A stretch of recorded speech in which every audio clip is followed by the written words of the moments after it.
नमस्कार दोस्तों, आज हम एक ऐसी जगह की सैर करने जा रहे हैं जो सदियों से लोगों को हैरान करती आई है। पीसा की झुकी हुई मीनार अपनी सुंदरता और मूर्खता के समान मिश्रण के साथ यह दुनिया की सबसे अधिक पहचानी जाने वाली इमारतों में से एक है। लेकिन दोस्तों, क्या आप जानते हैं कि उस प्रसिद्ध झुकाव के पीछे एक दिलचस्प इतिहास छिपा है? एक ऐसा इतिहास जिसमें लूट, विश्वासघाती भूमिगत भूमि, सैकड़ों वर्षों की इंजीनियरिंग संबंधी गलतियां और एक घमंडी इतालवी तानाशाह शामिल है। तो दोस्तों, अगर आपने कभी सोचा है कि इतिहास की सबसे प्रसिद्ध वास्तुशिल्प दुर्घटना कैसे घटी, तो हमारे साथ बने रहिए। आज हम आपको पीसा की झुकी हुई मीनार के बारे में 11 दिलचस्प बातें बताने जा रहे हैं। क्या आप तैयार हैं? तो चलिए शुरू करते हैं। दोस्तों, कहानी शुरू होती है 12वीं सदी से। उस समय पीसा एक शक्तिशाली समुद्री गणराज्य था। उनका एक बार छोटा सा बंदरगाह अब एक हलचल भरा व्यापारिक केंद्र बन गया था। पीसा के जहाज पूरे भूमध्य सागर में फैले हुए थे, धन और प्रतिष्ठा वापस ला रहे थे।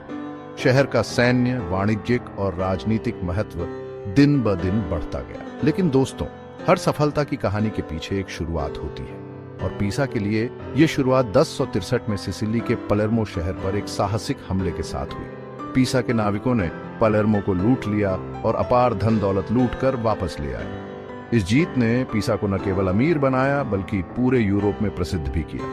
और दोस्तों, इस जीत का जश्न मनाने के लिए पीसा की सरकार ने एक भव्य इमारत बनाने का फैसला किया। एक ऐसी इमारत जो उनकी शक्ति और समृद्धि का प्रतीक बने। पलेर्मो को लूटने के बाद पीसा के पास इतना धन था कि वे नहीं जानते थे कि उसका क्या करें। उन्हें एक ऐसे स्थान की आवश्यकता थी जहां वे उन सभी खजानों को प्रदर्शित कर सकें जो उनके साहसी लोग सिसिली से वापस लाए थे। और दोस्तों, क्या हो सकता है? एक विशाल भव्य घंटाघर से बेहतर जो पूरे शहर और उससे आगे तक दिखाई दे। यही वह जगह है जहां पीसा की झुकी हुई मीनार की कहानी वास्तव में शुरू होती है। यह सिर्फ कोई घंटाघर नहीं था दोस्तों। वास्तव में घंटाघर को अपने समय का सबसे ऊंचा घंटाघर बनाया जाना था।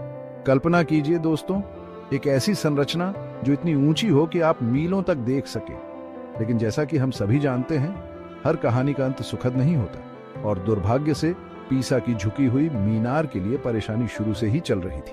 अब आप सोच रहे होंगे कि ऐसा क्यों हुआ? खैर दोस्तों, इसका उत्तर सरल है, नींव। दोस्तों, किसी भी इमारत के लिए नींव कितनी महत्वपूर्ण होती है, यह तो आप जानते ही होंगे। ये वह नींव होती है जो पूरी संरचना को सहारा देती है। लेकिन पीसा के बिल्डरों ने शायद अति आत्मविश्वास या लापरवाही के कारण टावर को एक उथली और अपेक्षाकृत भारी नींव दी, और दोस्तों, उन्होंने अनजाने में इसे शुरू से ही बर्बाद कर दिया। देखिए दोस्तों, पीसा की मिट्टी कुख्यात रूप से नरम है। ये रेत और मिट्टी का मिश्रण है जो आसानी से दब जाता है, खासकर जब उस पर भारी संरचना का वजन डाला जाता है। जैसे ही बिल्डरों ने और अधिक मंजिलें जोड़ी, टावर का वजन बढ़ता गया और उथली नींव उस अतिरिक्त भार को सहन नहीं कर सकी, और इसी वजह से दोस्तों टावर झुकने लगा। लेकिन दोस्तों, कहानी यहीं खत्म नहीं होती। बिल्डरों ने अपनी गलती को महसूस किया और उन्होंने इसे सुधारने की कोशिश की। लेकिन क्या वे सफल हुए? यह जानने के लिए हमारे साथ बने रहें। चैप्टर 4। दोस्तों, जब बिल्डरों ने देखा कि टावर झुक रहा है तो वे घबरा गए। उन्होंने अपनी गलती को सुधारने की पूरी कोशिश की। जैसे जैसे निर्माण कार्य आगे बढ़ा, उन्होंने टावर के दक्षिण की ओर ऊंचे स्तंभ और मेहराब जोड़कर अपनी गलती को सुधारने की कोशिश की। उनका विचार सरल था, अधिक वजन उस तरफ डालें जो झुक नहीं रही है, और उम्मीद है कि यह टावर को सीधा कर देगा। लेकिन दोस्तों, भाग्य को कुछ और ही मंजूर था। उनके सर्वोत्तम प्रयासों के बावजूद टावर झुकता रहा। यह एक जिद्दी जानवर की तरह था जो हिलने से इनकार कर रहा था। अब आप सोच रहे होंगे कि क्या पीसा में नरम जमीन ही एकमात्र समस्या थी? खैर दोस्तों, आप सही हैं, यह सिर्फ शुरुआत थी। चैप्टर 5। दोस्तों, यह जानकर आपको शायद हैरानी होगी कि पीसा में सिर्फ झुकी हुई मीनार ही नहीं है। पूरे क्षेत्र की नरम उपभूमि के कारण पीसा में वास्तव में कई झुकी हुई इमारतें हैं। जी हां दोस्तों, आपने सही सुना। पीसा इटली के बाकी हिस्सों की तरह सदियों से भूकंपों और ज्वालामुखी गतिविधि से प्रभावित रहा है। इसके कारण जमीन अस्थिर हो गई है, जिससे कई इमारतें समय के साथ झुक गई हैं। तो दोस्तों, आप देख सकते हैं कि पीसा की झुकी हुई मीनार अकेली नहीं है, यह सिर्फ सबसे प्रसिद्ध है। लेकिन दोस्तों, कहानी यहीं खत्म नहीं होती। चैप्टर 6। दोस्तों, 13वीं सदी आते आते पीसा की झुकी हुई मीनार का निर्माण रुक गया था। क्यों? क्योंकि टावर इतना झुक गया था कि आगे का निर्माण असंभव हो गया था। लेकिन लगभग एक सदी बाद निर्माण फिर से शुरू हुआ।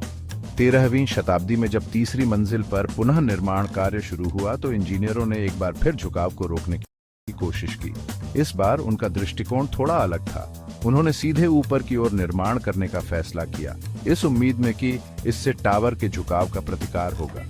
लेकिन दोस्तों, जैसा कि आप शायद अनुमान लगा सकते हैं, यह योजना भी उतनी सफल नहीं रही जितनी उन्होंने उम्मीद की थी। दोस्तों, पीसा की झुकी हुई मीनार के बारे में एक और दिलचस्प बात है। यह 60 मीटर ऊंची मानी जाती थी। कल्पना कीजिए दोस्तों, एक ऐसी संरचना जो 20 मंजिला इमारत जितनी ऊंची हो। लेकिन दोस्तों, एक पकड़ है। झुकने के कारण मीनार का सबसे ऊंचा हिस्सा वास्तव में केवल 56.67 मीटर ऊंचा है। जी हां दोस्तों, झुकाव ने वास्तव में टावर को छोटा बना दिया है। लेकिन दोस्तों, ऊंचाई मायने नहीं रखती जब संरचना खुद खतरे में हो। और 20वीं सदी तक पीसा की झुकी हुई मीनार गंभीर रूप से अस्थिर हो गई थी। दोस्तों, सदियों से पीसा की झुकी हुई मीनार धीरे धीरे लेकिन निश्चित रूप से और अधिक झुकती गई। यह ऐसा था जैसे यह समय के साथ दौड़ रही हो और समय जीत रहा हो। 1990 तक टावर 5.5 डिग्री तक झुक गया था। दोस्तों, कल्पना कीजिए, यह उसके आधार से लगभग 15 फीट ऊपर था और अधिकांश गणनाओं के अनुसार यह उसे गिराने के लिए पर्याप्त था। स्थिति इतनी गंभीर थी कि इतालवी सरकार ने टावर को जनता के लिए बंद करने के लिए मजबूर किया। उन्हें डर था कि यह ढह जाएगा और अनगिनत लोगों की जान चली जाएगी। दोस्तों, पीसा की झुकी हुई मीनार के बारे में एक और दिलचस्प बात है। टावर की मूल सूची के अनुसार उत्तर की ओर की सीढ़ियों पर ऊपर तक जाने के लिए लगभग 296 सीढ़ियां हैं। लेकिन दोस्तों, यहां एक और रिवीरा बोलता है। दक्षिण की ओर झुकी हुई तरफ केवल 294 सीढ़ियां हैं। जी हां दोस्तों, आपने सही सुना। झुकाव के कारण एक तरफ दूसरी तरफ की तुलना में 2 कम सीढ़ियां हैं। यह एक छोटी सी बात लग सकती है दोस्तों, लेकिन यह उन अनूठे तरीकों को उजागर करती है जिनसे झुकाव ने टावर की संरचना को प्रभावित किया है। दोस्तों, ये जानकर आपको हैरानी होगी कि रण और युद्ध, जो आमतौर पर विनाश लाते हैं, वास्तव में पीसा की झुकी हुई मीनार के लिए वरदान साबित हुए। जी हां दोस्तों, आपने सही सुना। कई मौकों पर पीसा आर्थिक परेशानियों या युद्धों में उलझा हुआ था, जिसके कारण टावर का निर्माण रुक गया। हालांकि पहली नजर में यह बुरी बात लग सकती है, लेकिन वास्तव में इससे टावर को बसने और स्थिर होने का समय मिला। यदि निर्माण बिना किसी रुकावट के जारी रहता तो टावर शायद बहुत पहले ही ढह गया होता। तो दोस्तों, कभी कभी अप्रत्याशित स्थानों में भी आशीर्वाद मिल सकता है। दोस्तों, 20वीं सदी के अंत तक पीसा की झुकी हुई मीनार को बचाने के लिए सख्त उपाय करने पड़े। इंजीनियरों और वास्तुकारों की एक टीम को इस चुनौती का सामना करना पड़ा और उन्होंने टावर को स्थिर करने और उसे ढहने से बचाने के लिए अभिनव तकनीकों का उपयोग किया। उन्होंने सावधानीपूर्वक मिट्टी को टावर के उत्तरी हिस्से के नीचे से हटा दिया, जिससे यह धीरे धीरे सीधा हो गया। उन्होंने टावर को सहारा देने के लिए स्टील के तारों और काउंटर वेट का भी इस्तेमाल किया, जिससे यह सुनिश्चित हो सके कि यह और न झुके। और दोस्तों, मुझे यह कहते हुए खुशी हो रही है कि उनके प्रयास सफल रहे। 2001 में पीसा की झुकी हुई मीनार को आधिकारिक तौर पर कम से कम अगले 200 वर्षों के लिए स्थिर घोषित कर दिया गया। तो दोस्तों, ये रही पीसा की झुकी हुई मीनार की कहानी। मानवीय भूल, सरलता और दृढ़ता का प्रमाण।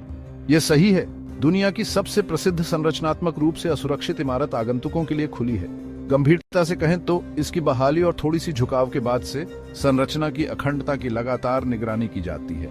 इमारत में हर दिन बड़ी संख्या में आगंतुक आते हैं, इसलिए यदि आप शीर्ष पर चढ़ना चाहते हैं तो आपको पहले से टिकट बुक कर लेना चाहिए।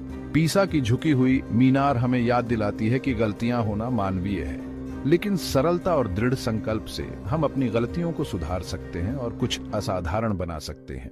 तो दोस्तों, अगली बार जब आप इस प्रतिष्ठित इमारत को देखें तो इसके पीछे के इतिहास और उन लोगों की सरलता के बारे में सोचें जिन्होंने इसे बचाया। धन्यवाद।